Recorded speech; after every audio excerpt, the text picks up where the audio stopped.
So we are going to be recorded in a couple of different methods, audioly and video. I'm sorry, that's not okay, but that's all right. So I'm going to start this now. So thank you, everyone. I'm going to call this special meeting to order. And as a special meeting to discuss the Start Time Task Force progress, I think it's very helpful, since we have a lot of data to go through before we dive into that, to just kick off the meeting kind of with a setting of expectations in terms of what's the goal of the meeting, you know, what are the outcomes we're looking for, is it just an update, just because our family doesn't feel right. So I can kick this off. So thank you, board, for the study session. A few things. Let me introduce a few folks first. Erin Pearson is one of our parents on the Start Time Task Force, but Erin also sits on our steering committee, along with, raise your hand, Nancy Chamberlain right here. So she's also on our steering committee. Nicholas, and I won't pronounce his last name, I just call him Nick, the French Canadian. Yes, Duchatel, right? Along with Cheryl Wilkins, who is our other parent and also part of our steering committee. And Anna Adams. Yes, there's no Anna Adams. So these five committee members are part of our steering committee that we've been working real closely with, but they're also the larger part of our large Start Time Task Force committee. Along with that is we have really our two people who've been doing the sort of the on-the-ground work with us and the nitty-gritty details. Kimber Connors is our data analyst, and Kara Roth. And some of you may be familiar with Kara Roth. Kara Roth is currently working as a consultant for us on the project, but Kara spent the last 6 years on the Enrollment Demographics Task Force Committee as a volunteer. So Kara is very familiar with the district and the sort of the process, and has helped us really get the demographics or the boundary changes transitioned over the last 6 years. Okay. So today, I think one of the goals that we wanted to do with you is sort of share a little bit of the process we went through over the last, boy, it seems like 12, 15 months we went through. I think there was a few things that the board has asked us to do as we went through. One of them was to really be open and transparent with the process that we were going through. One of them was really to engage the community as we gathered information. I think that was the other request that we heard.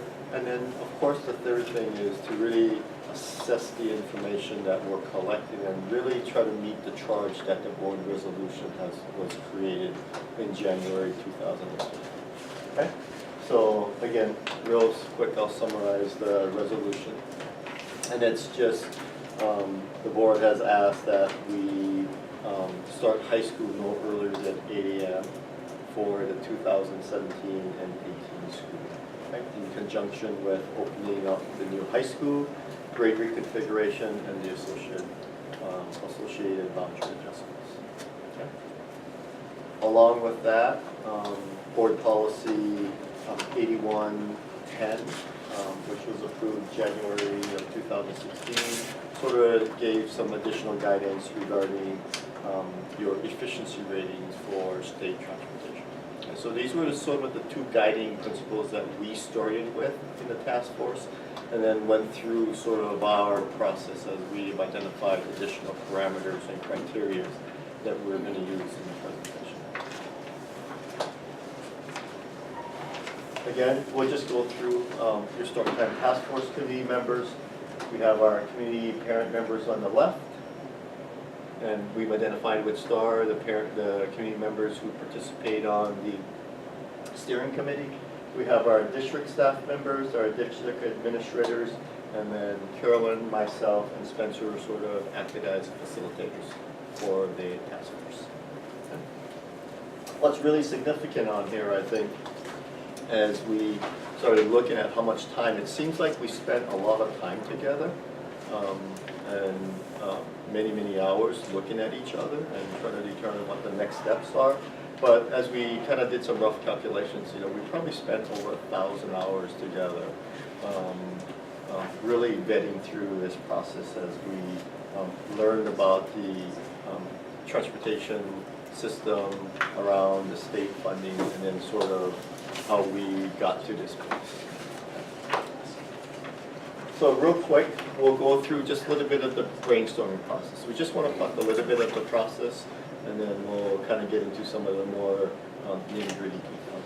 So real simple, the Storytime Task Force identified 28 initial options, and it was sort of a shotgun approach. Hey, can we do this, and can we do this? And we kind of listed 28 options. And after reviewing the 28 options, realized we had some real duplicates, or real close to options that we had identified. And so the steering committee really said, let's narrow this down to, and work with 21 options. So it's something that we can really manage and really look at from an in-depth perspective. From there, the steering committee said, why don't we go through and do an even deeper dive and look at the next 12 options that we have based on these criteria that we've created, or parameters that the steering committee created to help us really narrow down the best way to identify the options. Come on, Nicholas.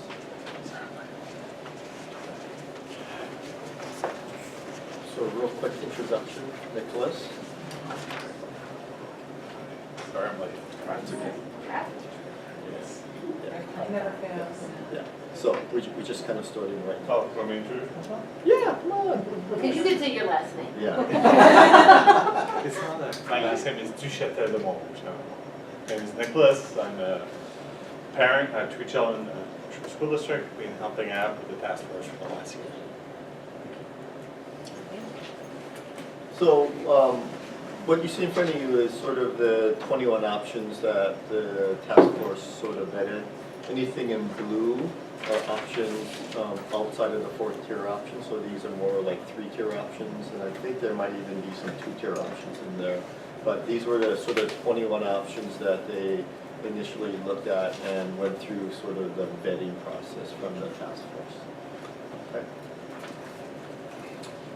As I said, the next step we did is we took that down and narrowed that down to the 12 options that we felt that best fit some of the criteria and parameters that the task force has identified that was important to them as they look for how to identify or implement or recommend a start time for high schools. And as you can see, of the 12 options, I think 5 of those options were some 3-tier options that they were still considering and looking forward to. Okay.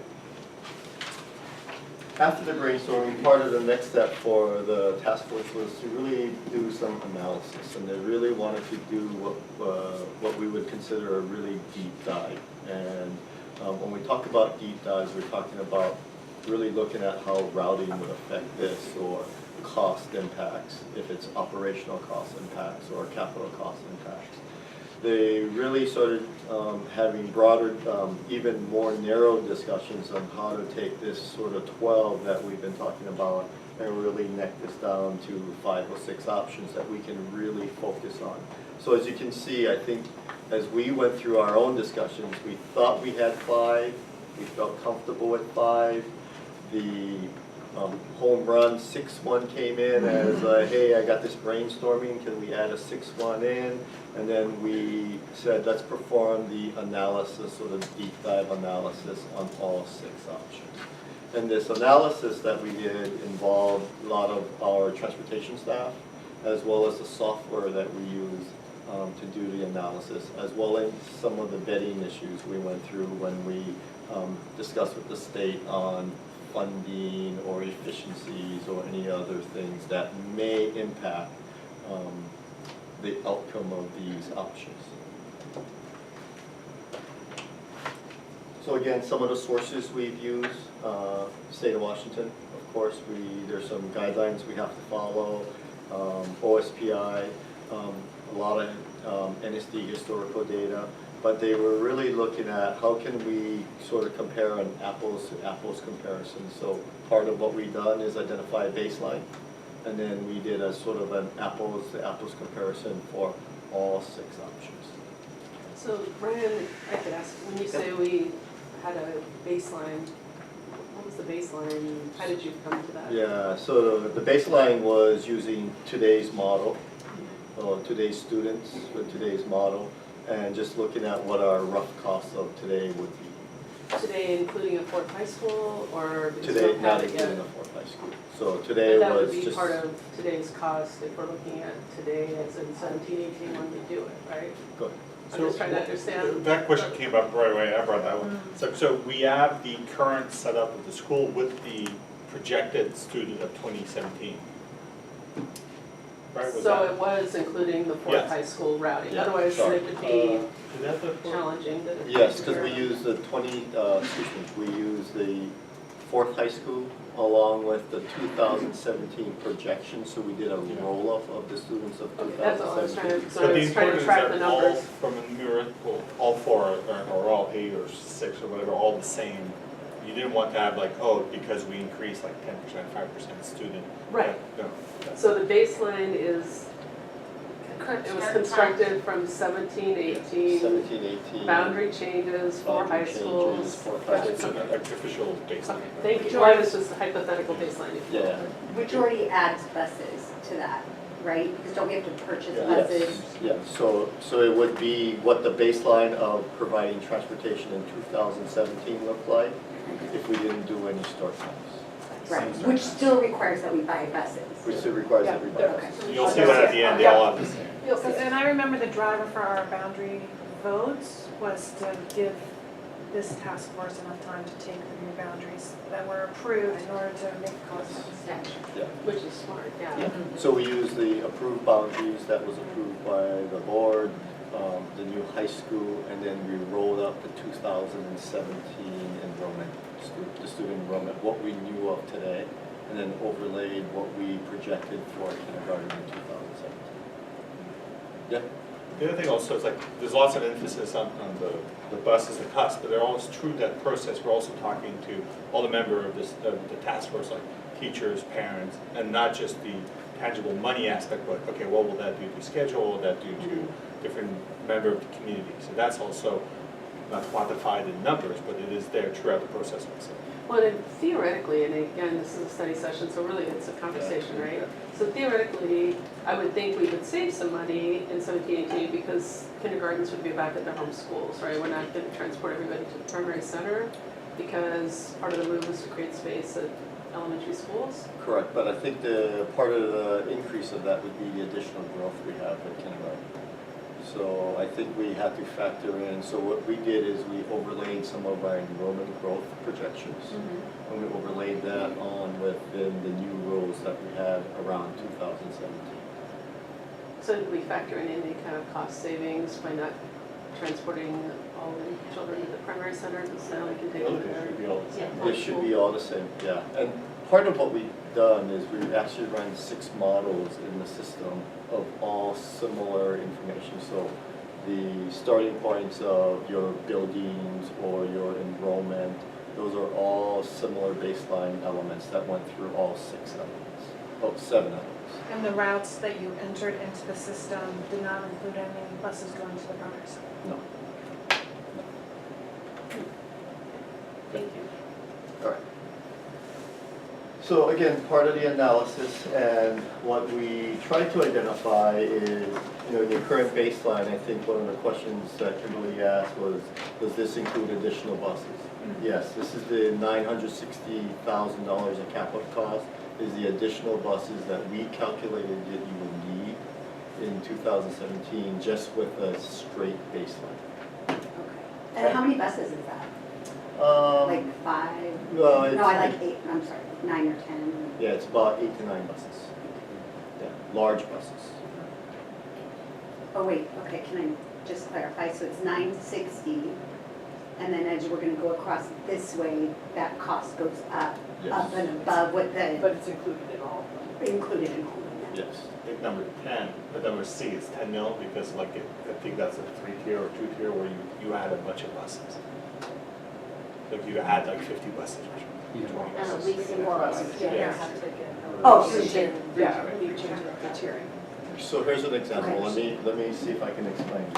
So from baseline to option A, we don't see any additional increase in capital transportation costs from a bus purchase perspective. Right, we think it's gonna be real similar, even if it's a 40-minute roll that you have in there, we don't believe you'll need additional buses just to implement a start time of 8 AM. Because what we felt like is we've already built that in the baseline for any additional growth or any changes that will be happening in the baseline in 2000. So in that row of total proposed capital costs, everything would subtract 960. Everything So that's it would really be, subtracted, option A is a 0, B is a 0, Yes. and 960 less. Okay. Yes. Which makes sense, because all you're doing is you're shifting the clock by Sure. 40 minutes, so Yeah. it seems intuitive. It does, actually. So you're shifting, is that on here, the top start, what time school would start? Yeah, we'll show you what that looks like. Can I'd like to look at it while I'm going through there, if you don't mind, just so I can follow. You go like Is that all that. right? It was. Okay, I see it, I've got it, I've got it, Yeah, the survey. I've got it. The survey will make that. Yeah, it's not. Oh, I see, They get okay, renamed. okay, okay, never mind. Michelle, did this help clarify? Yes. Okay. Well, I was just trying to, it's not 960,000 more for A, it's actually a No. 0. It's 0. Yeah, so I was Yeah. just trying to make sense. So then at the 1.6 and 30 minutes, and then middle and high school last, It's on about- F is just 960 from the 1.6. Yeah. Right, Correct. got it, okay. Okay. Thank you. Before we, and if this is farther in the presentation, feel free to punt this one down the road. But state efficiency rating and in terms of how that affects our reimbursement from the state is something I could use for your understanding of. Yeah, so sure, let's go through and see if we can kind of explain a little bit of that. Thank you. So part of the analysis as they went through this also is they really looked at sort of similar services we were providing today. So if it's a basic ed service, we sort of applied that across the board. If it's an AM, PM pickup, we also tried to apply real similar. Yeah, no. So, just stay back with that slide. So as you look at your operating costs, we tried to compare apples to apples comparison, basic ed, special ed, if there was any activities, any type of field trips. We just sort of took the baseline and applied that across, not knowing all of the factors as far as what activities we would have or what field trips or sporting events we would have at that point in time. Okay? All right. I'm sorry, Go one ahead. question. Yeah. How many dollars, I know you probably said this previous meetings, but how many dollars per percentage point or per 5% or 10% do we lose from the state?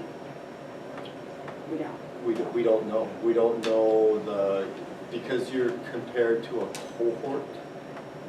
And the cohort, as they look at this, The Kent one and. the Kent, yes, and everything else. We can't correlate a 1% loss in efficiency is a $10,000 loss in revenues.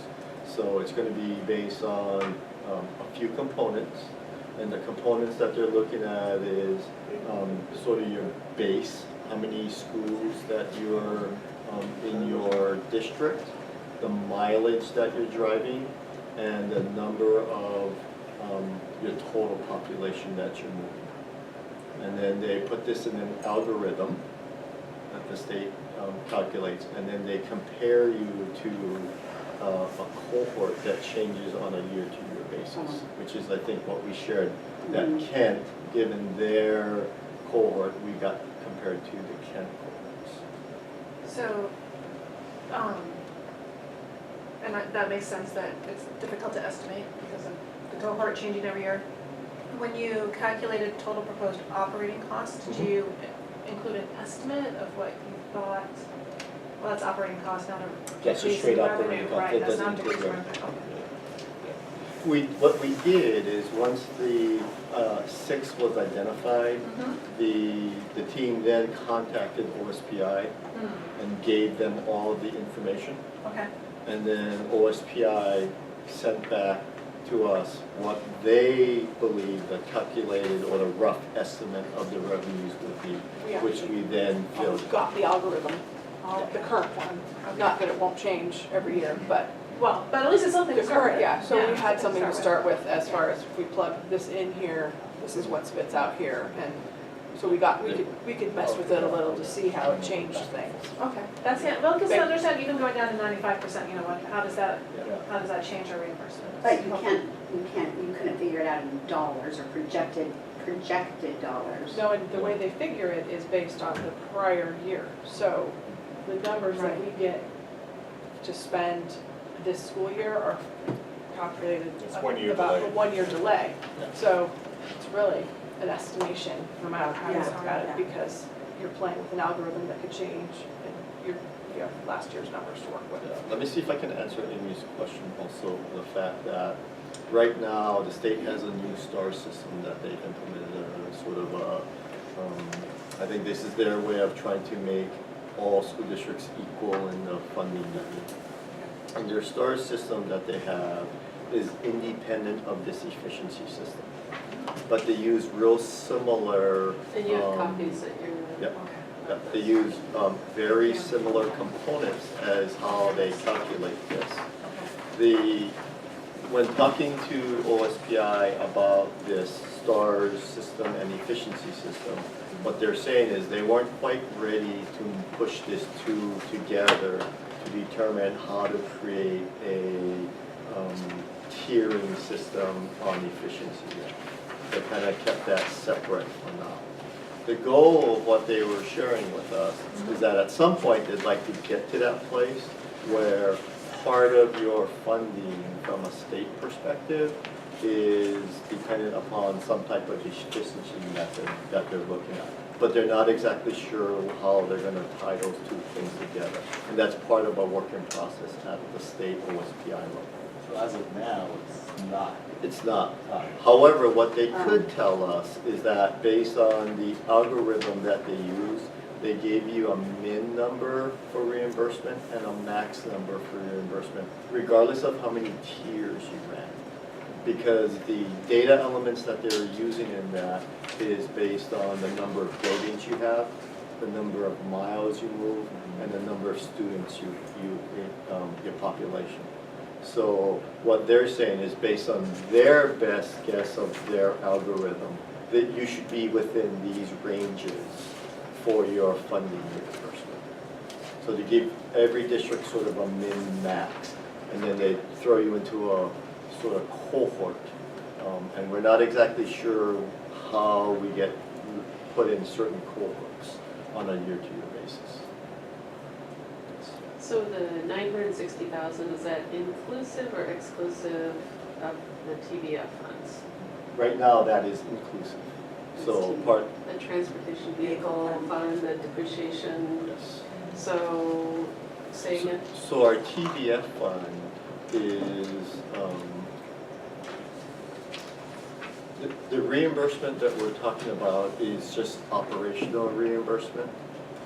Your TBF fund that we have is, right now, based on our purchase or reimbursement of our, what they would consider your reimbursement of your transportation purchases that you have.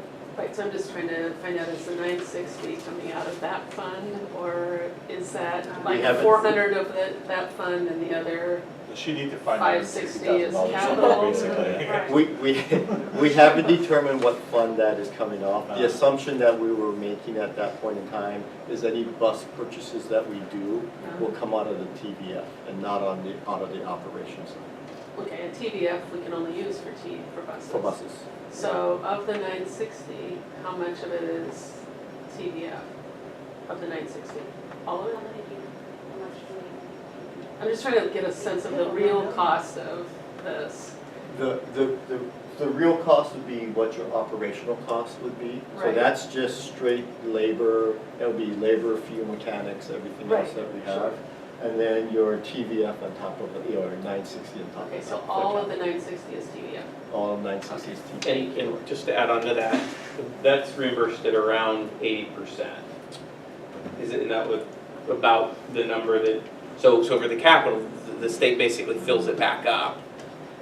Well, it's year over, it depends on the age of your fleet and the buses, I mean, it's all connected, if I remember right. But but the point is, it's largely a reimbursed cost, not an out-of-pocket cost for the district. Yes. Yes, Yes. that's what I was trying to. Right, no, I think you knew that, I just wanna make sure everyone at the Yeah, table no, I knows, didn't. that's not an out-of-pocket, we have to write a new check for 960. We have 3-ish, 4-ish million dollars in TVF, and when we spend that, then over time, we get reimbursed money back. So if we make an enormous bus purchase, we might have to come up with new dollars. If we make incremental bus purchases like this, there's no cash impact on capital projects fund and no cash impact on general fund. But a $10 million bus purchase. would Yeah. have Right, impact. right, and but the Yeah, that question makes is in some sense, the 960, you know, we've already planned to do it, it's, and the money's there, is kind of like a non-issue, because it doesn't require any change in the ongoing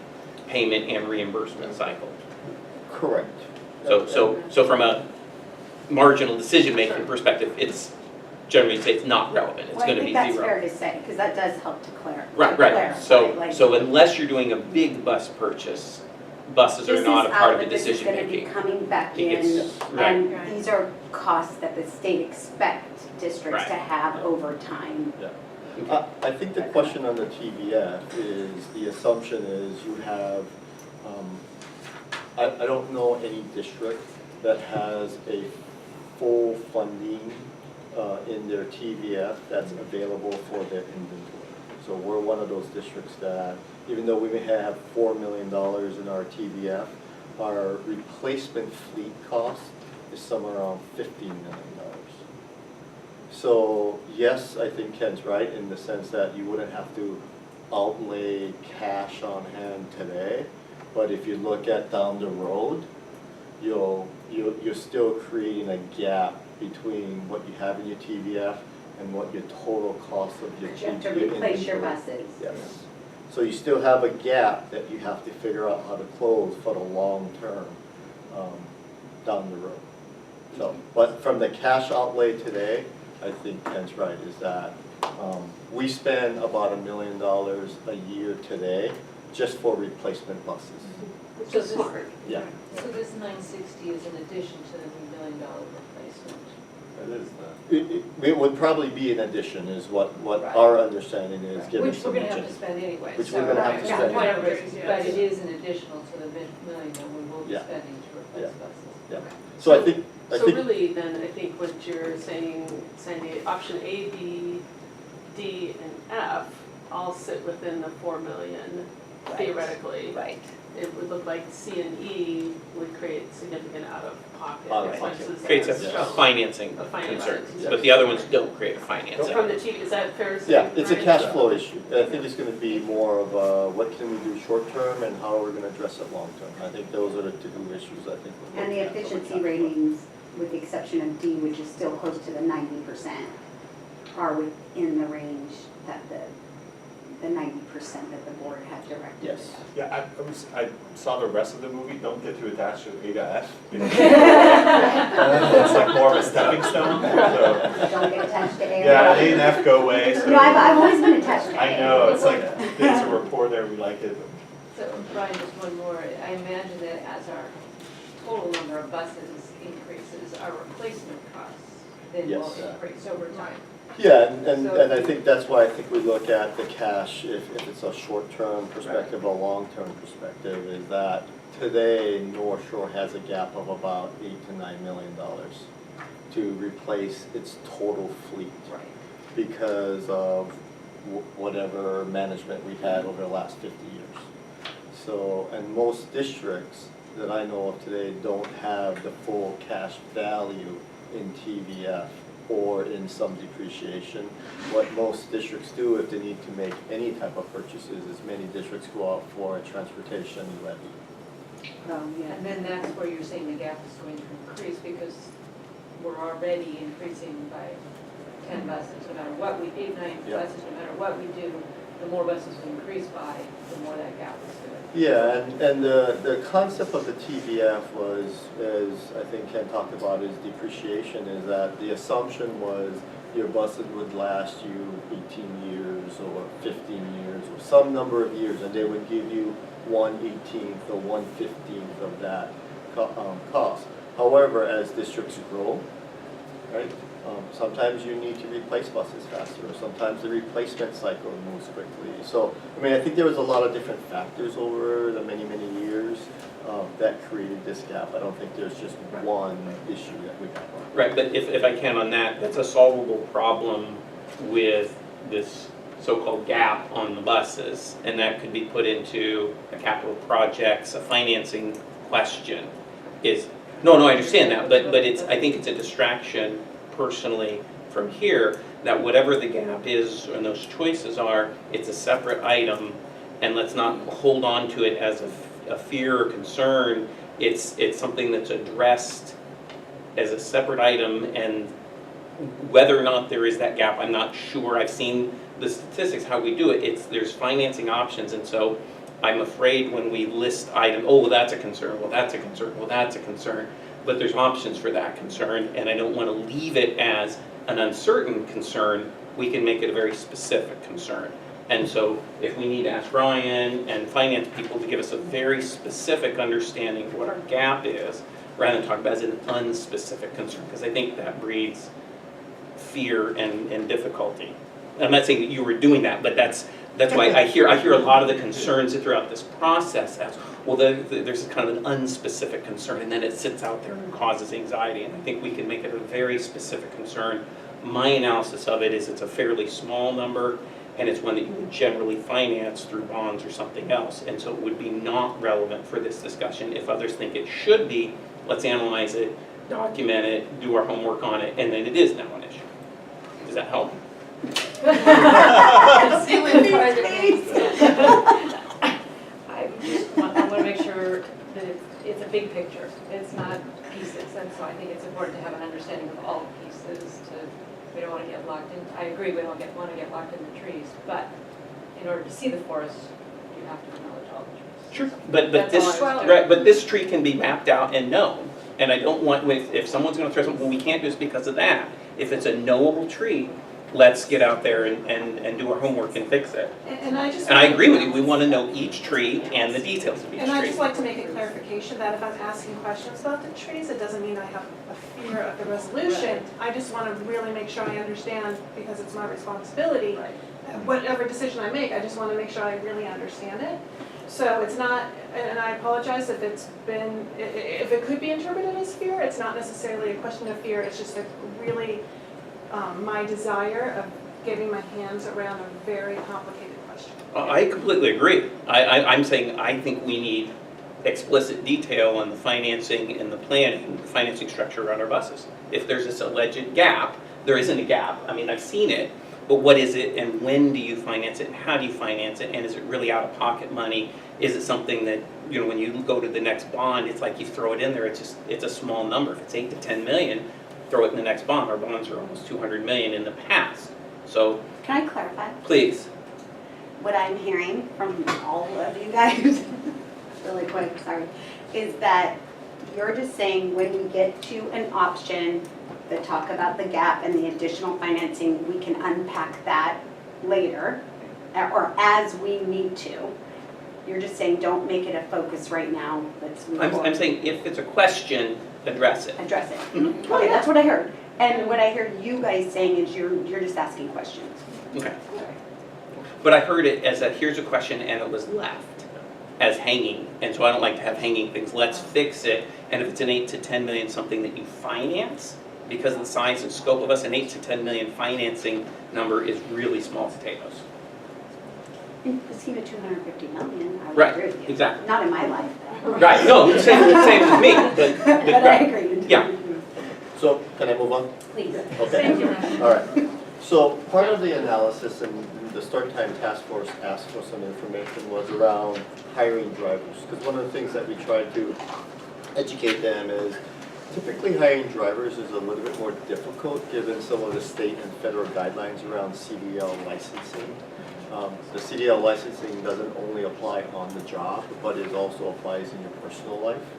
So there's all these sort of requirements. So what we've tried to gather for the task force is we just tried to gather over the last 4 or 5 years, sort of how many applications we received, how many people sort of qualified or we trained, how many drivers we ended up adding, how many drivers resigned, and then sort of the net gain or loss on that. So that was just some general information that the task force had asked for that we've put together as part of the analysis for them.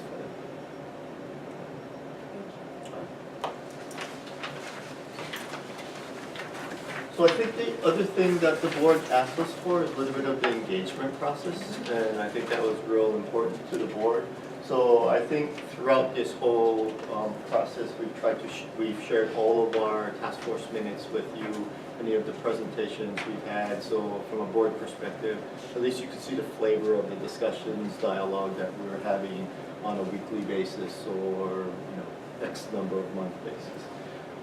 We also tried to, we had a board study session, I think, in January of 2016, where I think we just kind of shared a little bit of where we were in the process. I think the committee sort of asked for just some guiding principles, which I think was shared somewhat individually, and then we sort of said, okay, this sort of helps us make a little bit more sense in how do we unpack this and move forward with the recommendation. I think we also engaged the community in trying to address additional parameters or considerations that we were looking at. And I think if you remember, the task force had identified their own parameters and considerations and then sent something out to the community asking for additional feedback, or did we miss anything on the parameters or considerations that we have out there. And then using the feedback, the steering committee really looked at with the task force how to re-examine the 6 options that we have, and were we moving in the right direction based on all of the input and all of the feedback that I think the task force was hearing. And I think one of the interesting parts was many of the parameters and the considerations that we began to look at, we got from Seattle School District as they were going through the process. So Cheryl was really pretty instrumental, and I think Nancy as well, but Cheryl in finding what considerations and parameters that Seattle School District had sent out to their community. I think more than Seattle, I think it was the other districts that we also seek information from. Right, Issaquah, and some of the others who were moving forward on this. Well, and I just wanted to comment how helpful it was to get that study session in January to kind of get up to speed with all the details of what was going on. There's a lot of work that goes into this, a lot of moving parts, and getting that kind of update at that time is really helpful, so thank you. On the reverse. Yeah, also, it was helpful as for us also. A steering committee, I think we're at a stopping point where we had a lot of questions. That was useful. It helped us to move forward. That was, I want to compliment you guys and all this too, because that's where we actually, I think one of the first study sessions I've been on where we had a conversation with the board, I would call it. So I think we did it very well. We're not to the end yet, but I think that was a good example of engaging the board in the process. Sure. Along the way. Awesome. Okay.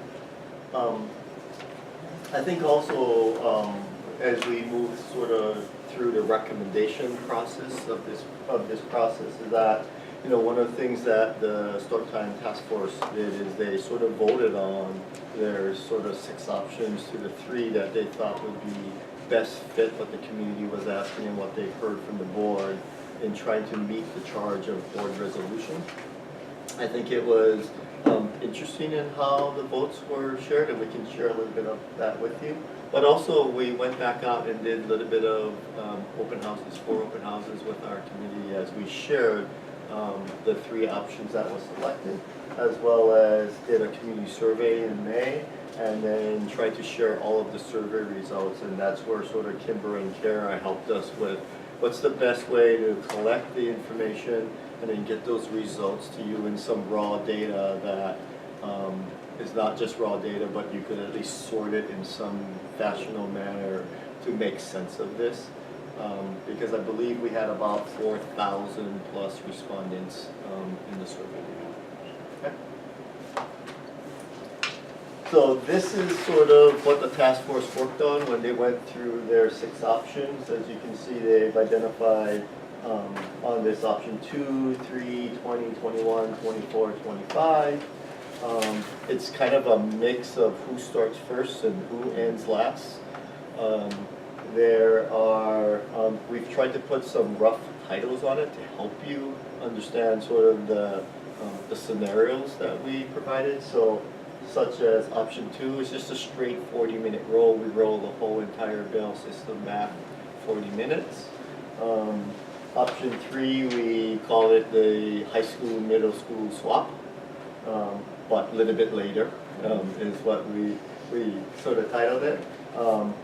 Elementary first, but a little bit later also. So there's this kind of mix of options as well as a 3-tier option and then your additional high school, middle school swap. Okay? So, 25 came right at the end, that was one of our, The Hail Mary at the end. yeah. yes. Below that is sort of how the steering committee voted. That was the whole task force. Excuse me, the whole task force voted. Right. So I think what's significant on here, I think there's 8 voting members. I think 1 voting member was absent, and I think 1 voting member abstained. Excuse me, 18 voting. I was gonna say, we more than Sorry. 8. Wait, and they marked their top. We got to pick 3. They got to pick 3. Yeah. Right. On option 25, the only real difference that I see on that one, besides high school starting after 8, is that middle school, that's your middle school, high school. So middle school is starting 30 minutes earlier, is that about approximately? Working on all the orders. And middle school will be 6th, 7th, 8th, And it started Yes. first, as That's opposed to the high first. school starting Yeah. first. because elementary is just a little pushback, but not that. I mean, G doesn't get up till 3:40, so it's like 15 minutes or something. I think also, we didn't want to give you 6 choices, right? Yeah. And that was one of the Mind things we explode. talked about. We were Yeah. going to present you with Yeah. some small No, number I was just trying to figure out what the difference, between them. what time middle school, because I've never had a middle school student with this district. So, If you go, Kimberly, on this slide, it's the current schedule. oh, okay. If Oh, yeah, you want to yeah. compare. Okay, yeah. We'll show you We're what not it's there showing. yet. There's a way to We'll compare jump what's- ahead, but But I think it was important just to share, this is sort of how the larger task force sort of worked their process and then got down to what would we like to recommend and share with the community. And this is sort of how they voted on We had to decide on what to put on the survey. it. All right. So here is the sort of final results of the 3 options that the task force selected along with the baseline. So this is sort of the current of what's happening today and then how the changes would impact you if it's an option A and a 40-minute roll and option B with the elementary first and then the option C which is middle high school school. And this is the information that was shared out in the community survey, as well as the open house as we went through and answered questions during the 4 open houses. Which one, I don't remember, I wasn't here for the gym, can you remind me which one the community one? Oh, we'll get there. That's perfect. Jumping ahead. And I believe you've seen this already, but just part, we just wanted to really share, is this is just some general information around the community survey. So a little over 4,000 respondents. As you can see, the breakup of your elementary, junior high school, parents, district staff, students, community members. But we also, at one point in time, we were a little bit behind on trying to get the Spanish information interpreted correctly and get it into the survey. So this includes all of the Spanish surveys that we did in the open house or any Spanish surveys that was sent How out. many did you get back? 67. They were, That's about how many answered the original That- survey yeah. a year and a half ago or 2 and years for every, ago. all the open houses, the Hispanic one that we had for the Spanish-speaking people was by far the best attended. Yeah. By leaps and bounds. So you had a lot of people there. Yes. That is actually really handy for us to know. Yeah. I mean, of the 10 people that were at Inglemore, there were probably 60 people at the one we had for Spanish-speaking members. Now, on this survey, I will say you could answer it more than once. Because it wasn't We gave people an option of saying, not only am I a staff member, but I'm a parent. You can pick both. Yeah. But So you could there's, also go in, nothing prevented you from not taking it multiple times. Yeah, I don't, you could. yeah, Right. And so, Yes. yeah, so I'm just, for Yeah. future, that would, because while we're saying 4,000, I'm not sure the, how representative that is, considering that, you could go, you I've had to actually finagle your computer to do it. You Yeah. can't just go take it and take it and take you it. could go take it on your phone, you could take it on another Yeah. computer, you could take it on your Oh, iPad, you can so. only take one device? Yeah. Each Or device one can take IP a- address. There's a kind of, cookie yeah, and it checks, it's, But- I think Okay. basic stuff, but if you. But part of the reason I think that was there was the previous survey did not Yes. have the option of picking multiple Correct. things. And Yeah. so, as teacher in the district, that was Yeah. also a parent in the district, wanted to take it twice from that different perspective. Oh. Right, I want to take it as a parent So and you answer the let question. people take it yes, twice. purpose. Then I want to take it as a Why staff don't we just member. make it that you can check? This one did. This one Several did, this one did, you could check, I'm a parent, I'm a, Okay, high school, and, yeah. okay, but people, I just know that there, I heard that potentially people were taking more than. So I just want to throw that out there, that in the future, because I know the one survey that we did, the original Later Start, you got a link and you could not take it more than once. You can You always. could change your IP address. So you You can- could, You had to Yeah. be still. more creative than I was. You could just. If you were Unless really, you send a letter to people and they do by paper, and even there, I mean, there's always, you have to look at like more of a generic sort of, this is kind of what people say. And just noting that as we're thinking about the representativeness of this big word, Just on the stats, you know? Yeah. the, because I was looking through some of the charts and trying to figure out only 1% are the elementary students, to what extent are they, you know, is their parent giving helping their them? independent, exactly.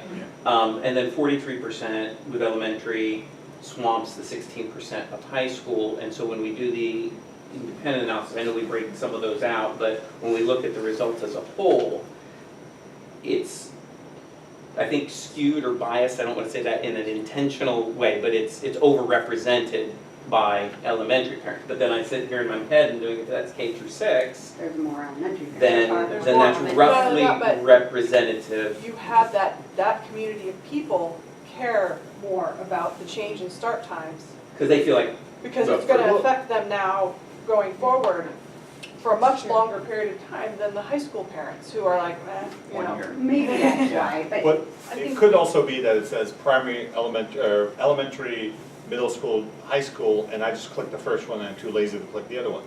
Yeah. There's Like, that there's way. a lot of, Good point. sure, that's sure. why I but- don't but it's take just- too much value into the, Well, but that's a point when you see some of the numbers that are pretty close, yeah. that question of, is that really what a representative panel, if you had equally weighted for each of the K through 12 or something like that, would that change the results? And are the elementaries voting differently than high schools and junior highs? And we see that through the results. So when we look at the overall results, I think we have to be careful that that's not, that that's being overrepresented by some people. Although Does I that make know sense that- mathematically? Well, actually, to do the math, Wait, she's trying.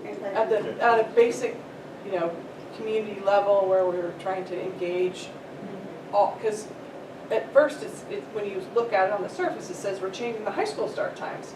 And so there was a very large push at the school community level to engage parents of the younger set to understand that it was not just changing high school start times, it was changing all of the start times. PTAs were So PTAs were involved, there was a lot of social media presence, there was a lot of push out to the community saying, this affects you, this is an important thing for you to look at. So I think it caught the attention of people that may not have engaged at any other period of time at that age group. And I'm thankful to send a survey home. Yeah. we talked as a board that we really wanted to make sure Yes. elementary parents were. Absolutely.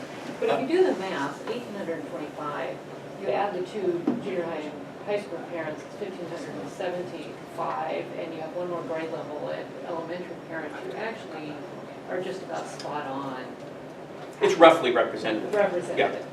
So I think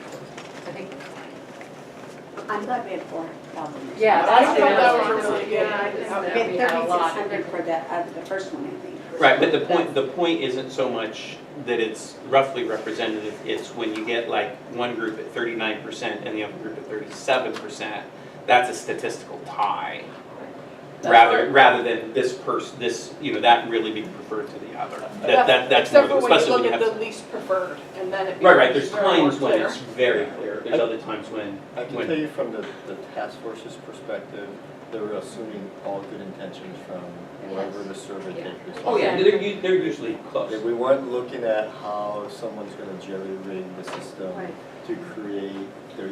I wasn't saying that. Yeah, And if you I think. read the raw data, there's some I fabulous wasn't saying comments any interspersed. ministerial. Yeah. I think for us, I think that's why part of the analysis was to share the raw data with the board, so you could see all of the response from all 4,000 plus. And I think as we went through, Kimber can share a little bit more of that. Well, I think it is important to note that with a sample size as large as over 4,000, any difference in response is usually statistically significant, although we did not do statistical significance testing.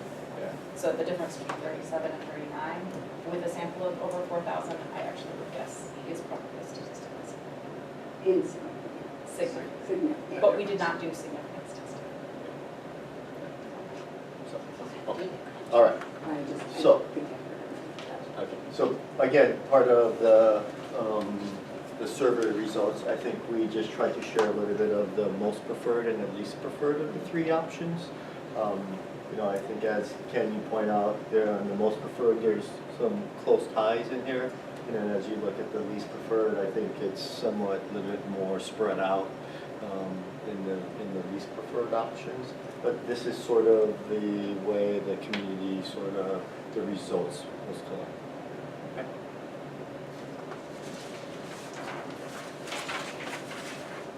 So I think one of the things that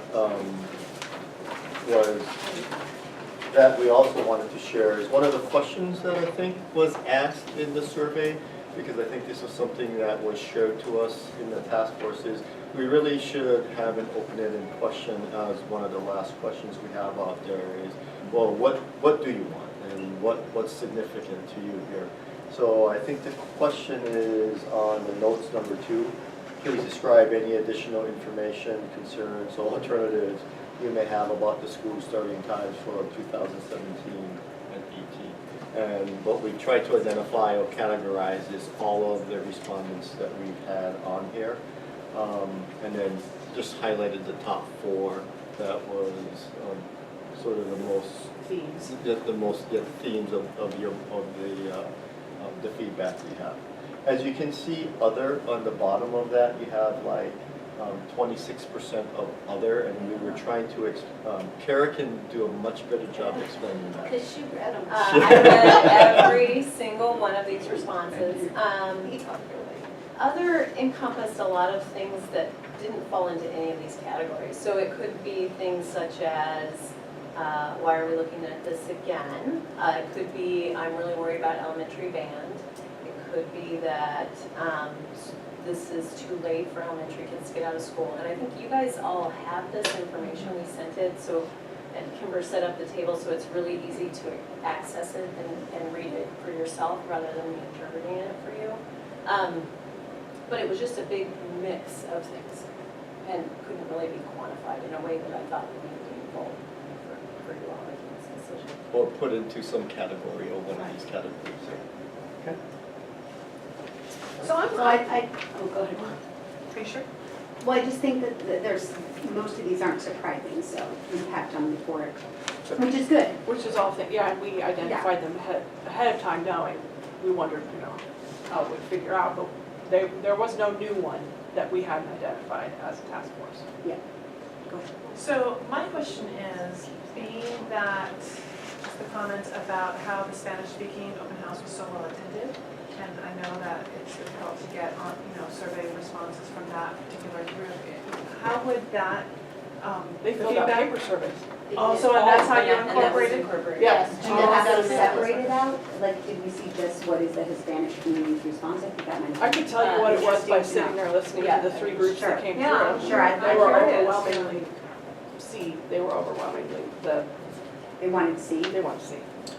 C, do you remember? What's That's the, the seven, Short that's, title. Taking out little that's, N. sorry, that's Middle the, school. middle High school, school, middle middle school school starts swap. first at 7. 7:30 and 8:10, and then. The that's middle for and high school swap with, yeah. So, And then elementary, they weren't so different from what they're used to. That was the big piece of it, was the elementary, early and late elementaries didn't change. Their biggest worry was, am I an early or am I late? Yeah. Which we couldn't answer that question. that might be something that, again, just saying for future, that we have just incorporate all responses and then take out our Hispanic community because it's such a large population.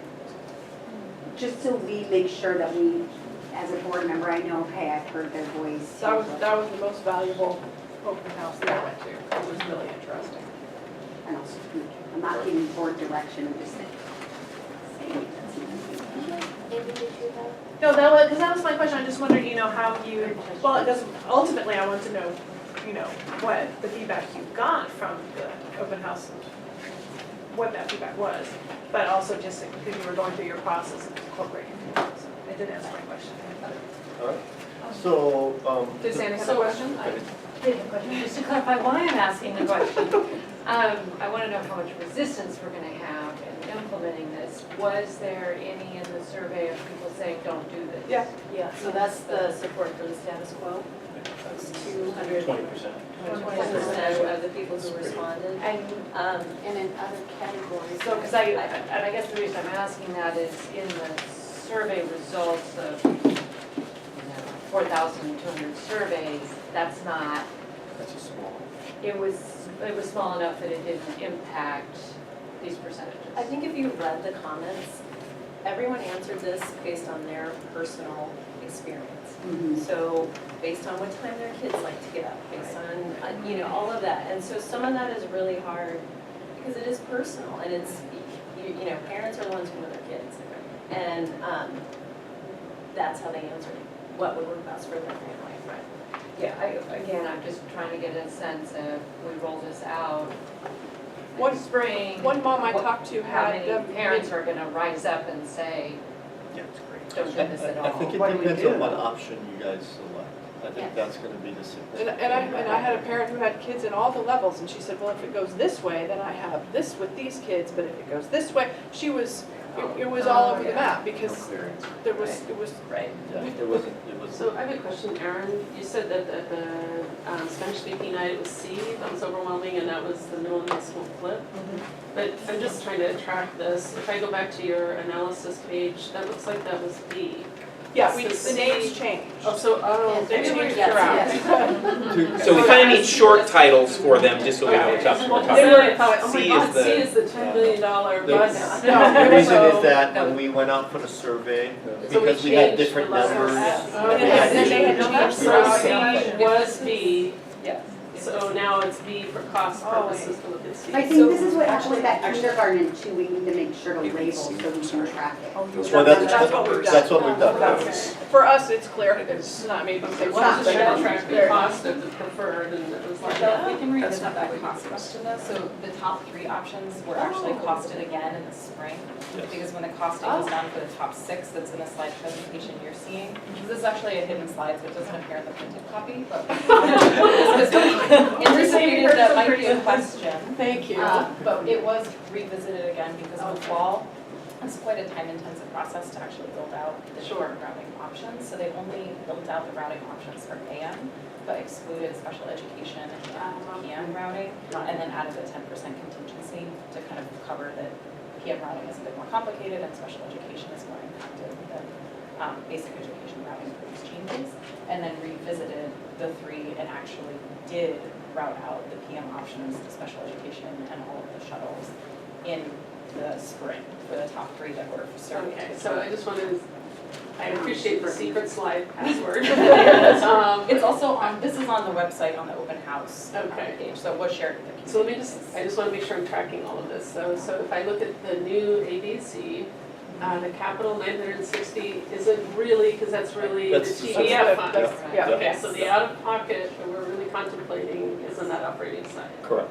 Okay. But also on that, Woo! though, just if I understand, Oh, I just got it. I think the news is great, because I'm not getting it. because the operating, given where we've been at, and that Right. operating has been 100% reimbursed, Right. the chance that that operating is zero is also Okay. non-zero. It's a pretty decent chance from where we are and where we've seen the numbers, and then something we haven't yet talked about